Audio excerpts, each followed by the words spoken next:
Hola, buenas tardes, Dios te bendiga, te saluda el pastor Alberto González y el día de hoy traigo una palabra para ti.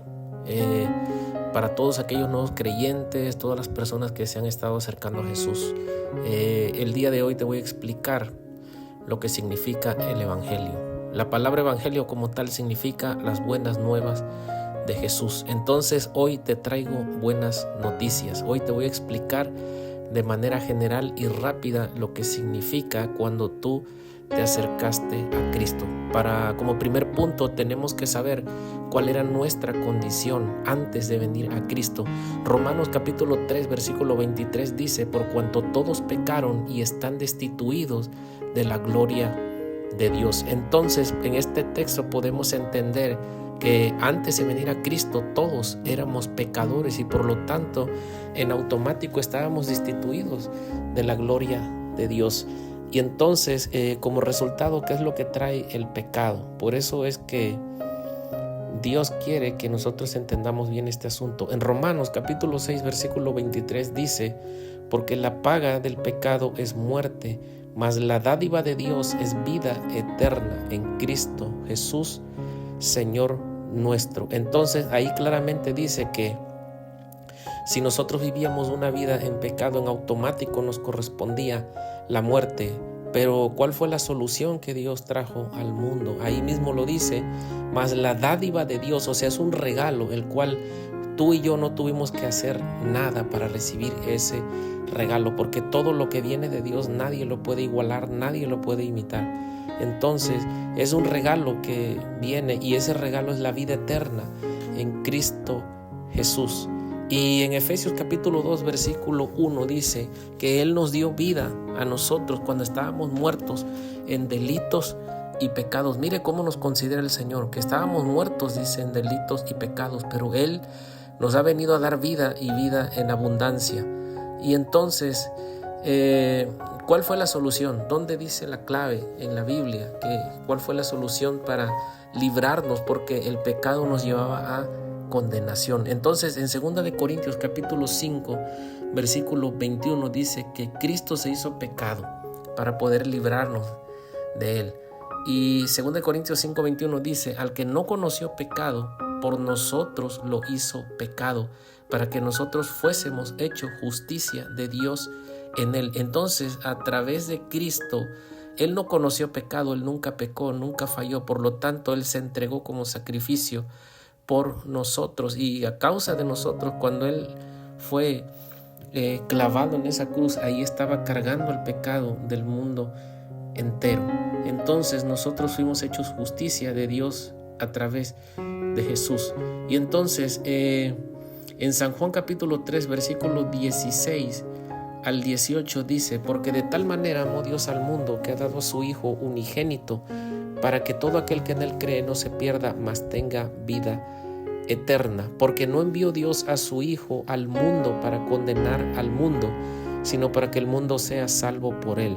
El verso 18 dice: el que cree, en el que en él cree no es condenado, pero el que no cree ya ha sido condenado, porque no ha creído en el nombre del unigénito Hijo de Dios. Entonces déjame decirte que Dios te amó con un amor incondicional y por lo tanto tú ya has creído en Jesús, le has aceptado como único y suficiente Salvador. Entonces Él te está otorgando la vida eterna.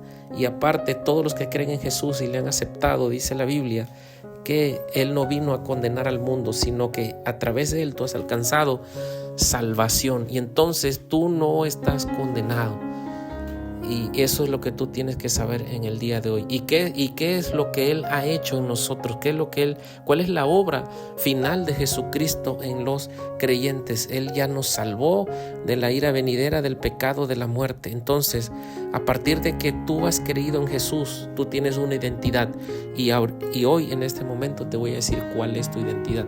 En San Juan capítulo 1, versículo 12, dice: mas a todos los que le recibieron, a los que creen en su nombre, les dio potestad de ser hechos hijos de Dios. Entonces hoy tú tienes que saber que tú eres un hijo de Dios. Tú ya no más eres hijo de las tinieblas, porque tú le has recibido, tú has creído en su nombre. Entonces te ha dado esa potestad de ser hecho hijo de Dios. Solamente los que reciben a Cristo en su corazón como único y suficiente Salvador, y los que creen en Él, solamente son hijos de Dios. El segundo punto de la obra de Jesucristo en un creyente es que Él nos ha dado vida eterna. Y en 1 de Juan capítulo 5 versículo 11 y 12 dice: y este es el testimonio que Dios nos ha dado vida eterna, y esta vida está en su Hijo.